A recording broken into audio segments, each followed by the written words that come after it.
Yo les gars, juste avant que la vidéo commence, c'est juste pour vous prévenir les gars, il n'y a pas de montage dans la vidéo, il n'y a pas d'effet, il n'y a rien du tout. C'est juste une vidéo où je suis posé, je parle. Donc mettez des écouteurs, posez votre téléphone, faites autre chose en même temps. Vous laissez ça en fond sonore et ça ira très bien. Allez, je vous laisse avec la vidéo les gars. Salut. Salut à tous, salut les gars. Bon, on se retrouve pour une petite vidéo après un long moment. J'avais dit que je répondrais à vos commentaires et je vais m'y tenir du coup. Pas en temps et en heure, mais bon, on est toujours en temps et en heure. Je travaille pas mal en ce moment, donc pour ceux qui veulent savoir, je suis détecteur de réseau maintenant, Total Reconversion. Ça s'apparente un petit peu à géomètre, s'il y en a qui connaissent un peu plus à qui ça parle. Bon, on va pas tergiverser pendant son temps. Je vais répondre à deux questions qui m'ont été posées. Il y en a encore beaucoup d'autres qui ont été posées, mais j'en répondrai peut-être dans une autre vidéo. Dites-moi dans les commentaires, les gars, si vous voulez rentrer dans l'armée. Quelle spécialité vous visez? Quel est votre profil? Un petit paragraphe à succinct, les gars. Quelle spécialité vous visez? Quel est votre profil? Et pourquoi vous voulez? Comme ça, je pourrais vous dire soit dans une vidéo, soit dans les commentaires. Je vous répondrai vite fait pour savoir si c'est une bonne idée ou pas. Après, en sachant que c'est que mon avis, mon opinion, hein. Je suis pas, je suis pas devin ni quoi que ce soit. Bon, allez. Alors, on va parler de pourquoi j'ai pas dormi pendant 7 jours. Je vous avais dit que dans ma précédente vidéo, je vous ai dit que j'ai pas dormi pendant 7 jours. En fait, c'est très simple. La marine, vous le savez, c'est l'armée et il y a beaucoup de punitions collectives. Et en fait, il se trouve que si vous voulez, on avait ramassé pas mal de punitions collectives. Notamment, on prenait des pieds de pilote. Je sais plus si je l'ai dit dans l'ancienne vidéo. On avait pris plusieurs heures de pieds de pilote. Pieds de pilote, en fait, c'est le temps d'avance à laquelle on doit arriver à un rendez-vous. On est censé, genre si on a rendez-vous à 7h et qu'on a 3 heures de pied de pilote, eh ben, tu viens 3 heures avant 7h. Et voilà, donc on enchaînait pas mal de punitions et en fait vient, comment ça s'appelle déjà, vient la cérémonie où l'amiral du CIN devait arriver. Centre d'instruction navale, c'est CIN. Donc l'amiral, c'est bien ça, c'est l'amiral, hein. Ça fait tellement longtemps les gars, il me semble que c'est un amiral dans la marine. Bref, corrigez-moi si je me trompe, mais il me semble que c'est l'amiral. Donc l'amiral en fait devait être présent à cette cérémonie et c'est lui-même en fait qui allait nous inspecter. Et évidemment il était entouré de hauts gradés en fait autour. Et en fait ce jour-là donc on avait eu de très gros préparatifs. Donc il fallait que ce soit hyper bien repassé, il fallait que tous les vêtements soient impeccables et tout ça. Pour les trois quarts on avait acheté on avait acheté tout de nouveau en fait. On avait un nouveau pantalon, une nouvelle chemise, des nouvelles chaussures, tout était nickel en fait pour éviter de se faire défoncer. Et en fait, j'avais acheté un nouveau bashi parmi ça. Et il se trouve que donc la cérémonie se passe. En fait, si vous voulez que je vous dise, la cérémonie, en fait, vous vous mettez tous en rang. Vous avez déjà tous vu une cérémonie militaire. Vous voyez comment ça se passe. En fait, là, vous vous mettez dans les mêmes prédispositions qu'une cérémonie militaire. Sauf qu'il vous demande de vous reculer de 1 ou 2 pas. Je sais plus, c'est quelque chose comme ça en fait. Pour que on soit bien tous écartés et qu'ils puissent passer sans être proche de l'un ou de l'autre. Comme ça, il peut bien faire le tour, il peut bien te regarder partout et te défoncer s'il a besoin. Et en fait, donc il me regardait, il passe, il tourne autour. Et sur mon bachi, en fait, il y avait une petite peluche noire qui était, je sais pas d'où elle avait atterri, parce que mon bachi était neuf, je l'avais sorti du plastique juste avant la cérémonie. Et en fait, j'avais une peluche noire en fait qui était posée sur mon bachi. Et bah, je me suis fait défoncer. Voilà. J'ai pris la foudre, j'ai fait des pompes, j'ai fait des abdos, j'ai pris des tartes. Et punition et interdit de dormir pendant 7 jours. Voilà. C'était ma punition, interdit de dormir pendant 7 jours. Donc on avait des quarts en fait. Si vous voulez, je sais plus si je l'ai dit dans la précédente vidéo aussi, mais on avait des quarts à faire. On était 60 ou 70 dans ma section, un truc comme ça, on était beaucoup. On avait militaire, électricien et mécanicien mélangés. On était à peu près 30 et 30, un truc comme ça, et ça faisait 70 je crois. Et en fait, normalement, on était censés tous faire des quarts, donc ça tournait, je sais plus si c'était par ordre alphabétique ou pas, mais ça tournait, et en fait, on faisait des rondes de 2 heures, je crois. Ouais, il me semble que c'était des rondes de 2 heures. Toutes les 2 heures, normalement, tu devais échanger. Mais moi, du coup, ben, vu que j'avais plus le droit de dormir, j'ai pris les rondes de tout le monde pendant une semaine. Donc voilà. Voilà la raison pour laquelle j'ai pas dormi pendant une semaine. Alors, la deuxième question à laquelle je vais répondre, c'est pourquoi j'ai quitté la marine. Voilà, donc je vais répondre qu'à ces deux questions parce que la deuxième, elle est longue. Elle est longue et triste, mais la fin est bien heureuse. Alors, euh, il faut savoir que je vais parler pour mon expérience à moi, ça s'est pas bien passé du tout à la fin. Au début, en fait, si vous voulez, j'ai intégré mon bâtiment, donc tout allait bien. J'ai intégré ma spécialité, tout allait bien. J'ai fait mes premières sorties, mes premiers trucs, tout allait bien. J'étais apprécié de tout le monde. Bref, tout se passait bien. Jusqu'au jour où, mission, mère, je sais plus, je vais pas dire de conneries parce que je sais plus comment ça s'appelle, proche de, au-dessus de l'Allemagne. On était, voilà, on était au-dessus de l'Allemagne, on se dirigeait vers la Russie. Et en fait, mer de force 7. Oui, je crois que c'était ça, mer de force 7. Donc 7, c'est le nombre de mètres entre la base de la vague et le creux. Donc le haut et le bas en fait, la base de la mer et le haut de la vague. Donc 7 mètres. Et donc en fait, bah, t'as le navire qui... Tu montes, tu descends, tu montes, tu descends. Et donc j'étais en train de faire mon boulot normal. Et puis à un moment vient le mal de mer. Donc je commence à vomir. Une fois, tranquille. Je retourne à mon poste, je continue à taffer, je commence à vomir une deuxième fois. Donc là, bah, toujours normal. Je suis quelqu'un qui vomit beaucoup, hein. J'ai un petit problème à l'oreille interne, donc en voiture, en manège, en beaucoup de choses, je vomis. En bateau, j'avais jamais vomi. Là, c'était la première fois. Et donc, je vomis une fois, deux fois, trois fois, quatre fois. Et j'avais pris un seau, en fait, que je mettais à côté de moi. Comme ça, je continuais à travailler et puis je vomissais en même temps. Sauf qu'en fait, au bout d'un moment, j'ai commencé à vomir à répétition, en fait. Il y avait plus d'intervalle entre deux fois. Et donc, je me suis levé, en fait, d'initiative, je me suis levé, je suis parti aux toilettes.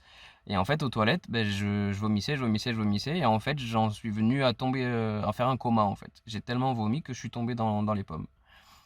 Donc, j'étais pas au courant, moi, bien sûr. Ben, vu que c'est moi qui tombe dans les pommes. Personne m'a vu. Donc, je suis tombé dans les pommes. Je me suis endormi, je sais pas du tout combien de temps. Je me suis réveillé. J'étais sur le toilette, en fait. J'avais la tête sur le toilette. Et en fait, j'étais trop mal pour pouvoir me lever. Donc, je suis resté dans le toilette. J'ai vomi encore quelques fois. Et je me suis rendormi. J'ai refait un coma.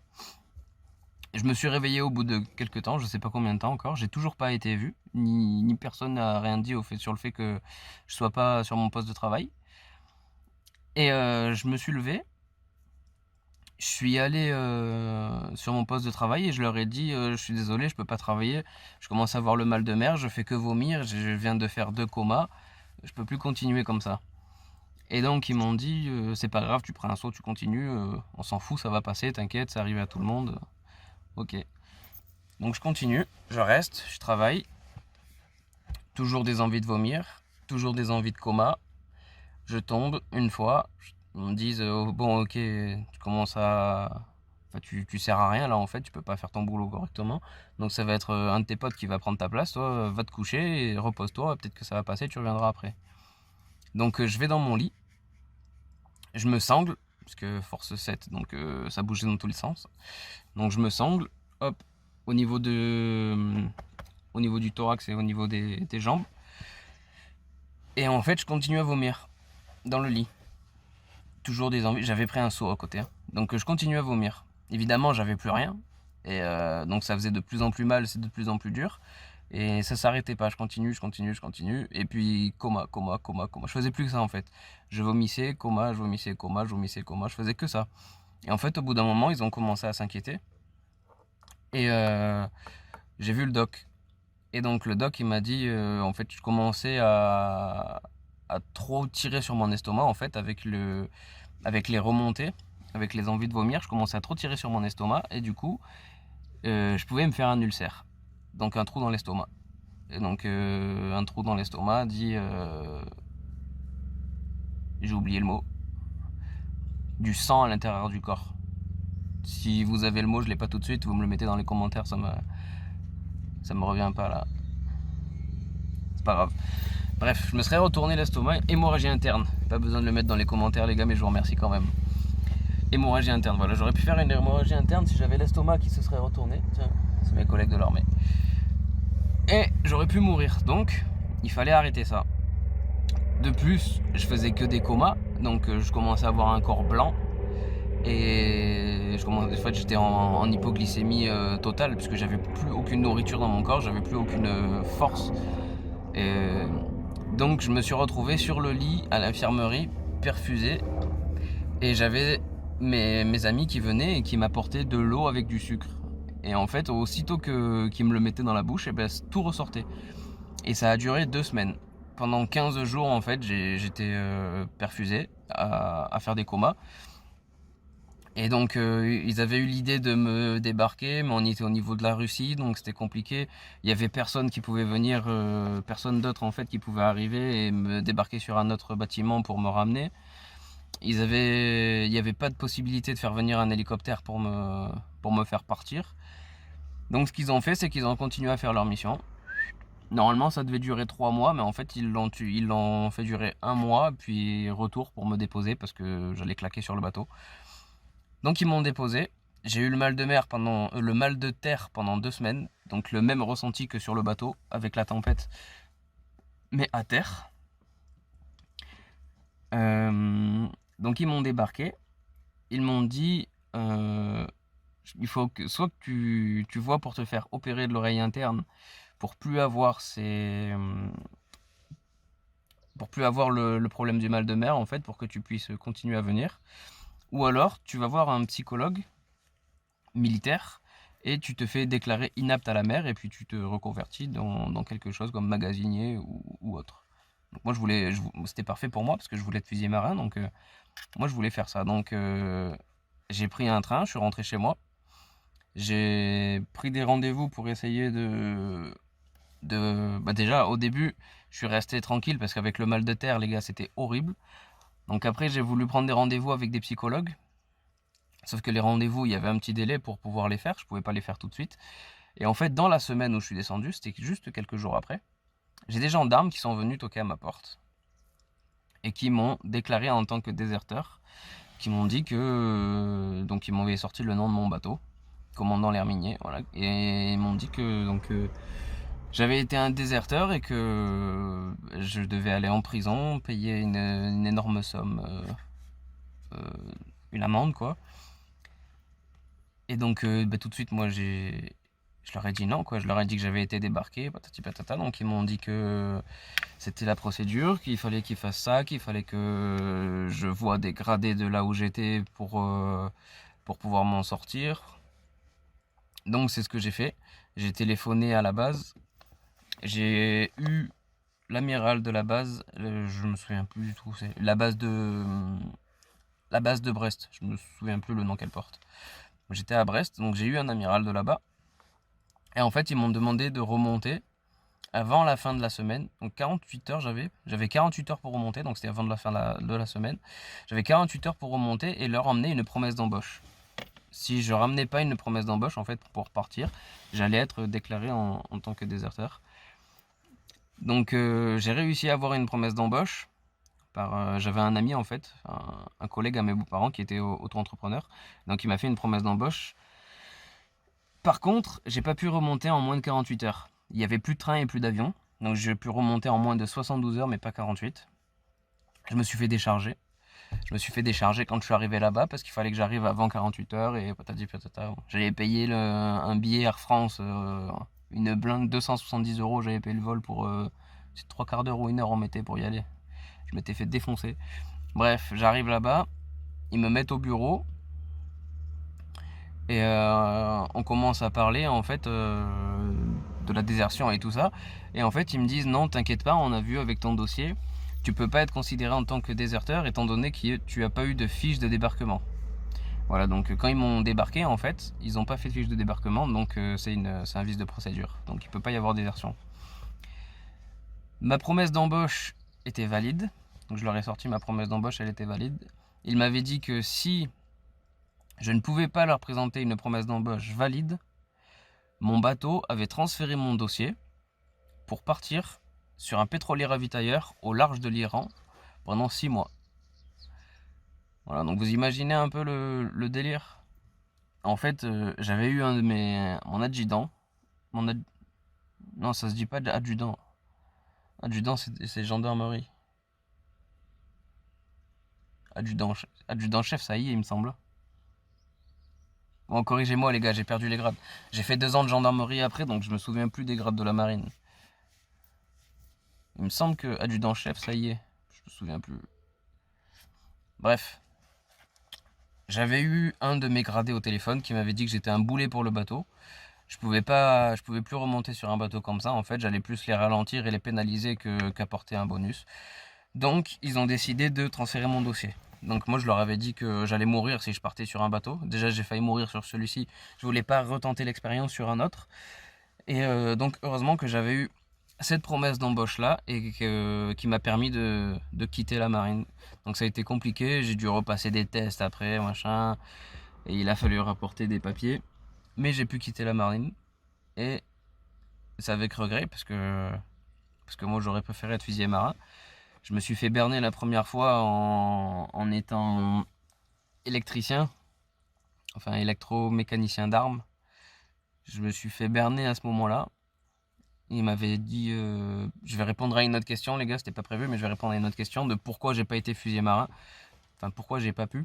En fait, c'est tout simplement parce que les Surfa, ils m'ont menti. Ils avaient des carences en électromécanicien d'armes. Donc, ils avaient besoin de personnel avec des qualifications électriques pour placer des gens dans certaines spécialités dont ils étaient en déficit. Et donc là où ils m'ont mis, en fait, ils étaient clairement en déficit et j'avais un bac électrotechnique, donc c'était parfait, ils m'ont casé dans cette case-là. Moi je voulais pas, je leur avais dit que je voulais un contrat fusilier marin et que je comprenais pas pourquoi, patati. Mais bon, quand tu es jeune, tu écoutes les gradés. J'étais stressé, l'armée, les grades, les machins, j'étais un peu paniqué, donc voilà, j'ai fait ce qu'ils me disaient de faire et j'ai atterri là où j'ai atterri.